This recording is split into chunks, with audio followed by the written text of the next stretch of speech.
For my oral interpretation, I will be reading a poem from the greatest poet I know, Andrew McSorley, my uncle, and it is called Naming the Past.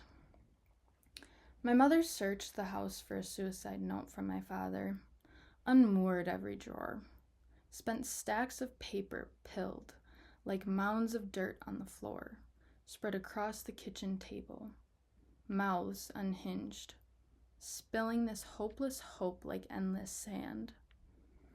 From the basement, a dim light left on overnight, bare bulb buzzing past the quiet, as if it didn't know what happened, didn't know that its columned glow fell on what was left of his obsession. Plastic bins filled with thick socks, shotgun shells emptied with rifle casings, in scuffed wooden boxes, blaze orange overalls, jackets and hats hung in the corner, the scraps and pieces of a life, like an ancient city, a ruin, where his hands used to drag a thread of a brush through rifle's bore. There, in the pulled too tight covers of evening, my mother stood at the bottom of the stairs. She must have wondered what she was left with. Not even a scrap of paper with "I'm sorry" in hurried ink. Nothing but the desperate hum of a single light held in place by years of not trying to hold anything in place.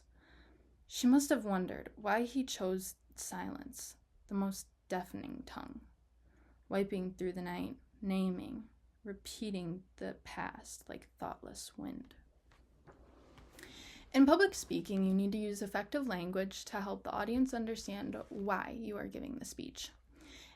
In this poem, it is sad and describes an awful situation. I used language that was concrete and it gave my message a structure. Another way that these are connected is by persuasive tone and emotion used to present.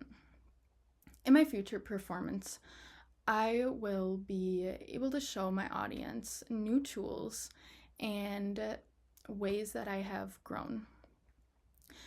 Also, to make my speech more emotional and to better connect with my audience.